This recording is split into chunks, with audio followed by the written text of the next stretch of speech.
Thank you for joining me in the cave. The cave is meant to be a place of rest, just a time of reflection, a time to maybe be quiet at the end of a day, and or within a church service, or however you would desire to participate in the cave.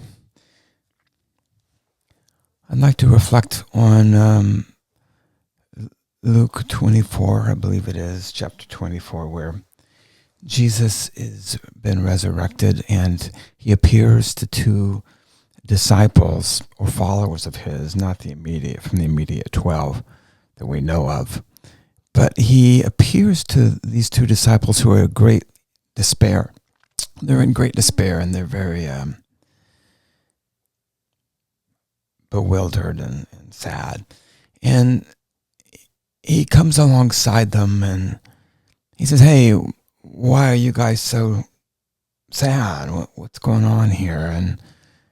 And they said, "Well, haven't you heard? Don't you know what happened in Jerusalem? That the man Jesus, who we thought was going to be the next king of the Jews, and maybe even the Christ, was crucified and dead now, and it's all over with. And we just don't know what to do. And it was 3 days ago, and we're just we feel like we're just lost. We don't know what to do." And so that's what's going on. I'm surprised that you haven't heard about it, stranger. And so the stranger, being Jesus, goes on, and you probably know the story, to explain to them why it was necessary for Jesus to come and be crucified and yet resurrected. And they were amazed at the teaching of this stranger, and they get up to the house, and in Emmaus, on the road to Emmaus, so they get up to their house, and chances are they were brothers just going home. And they go in, and they start to go in. They say, Rabbi, you know so much. Why don't you just stay? Because Jesus was just going to walk on unless he was invited in. So why don't you just come in and have dinner with us and break bread with us? We just want to know more. And so Jesus said, well, okay. So they go and they sit down, and a meal is brought to them and laid before them. And they turn to Jesus and say, "Oh, Rabbi, would you say the blessing over the meal?"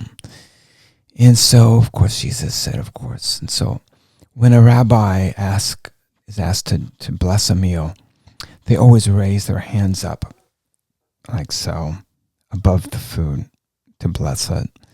And at this moment when they did that, they saw the stigmata on the Christ, and they were terrified what had just happened. And then Jesus disappears.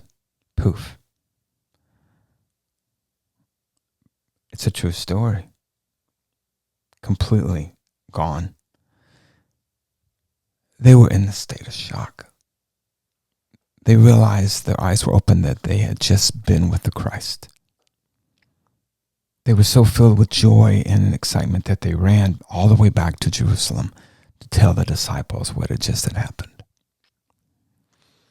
You and I, we don't have a Jerusalem to run back to, but what we do have is we have an essence, an inner man, a godly DNA that we run to, where Jesus dwells. And we sit quietly, and we just listen like they did. In my painting, it is titled Pondering Angels on the Road to Emmaus. This is a very large canvas. It's about 6 feet long, 4.5 feet high, and the figures are very, very small. So it's intentional in terms of a scale that, God became man and dwelt among us.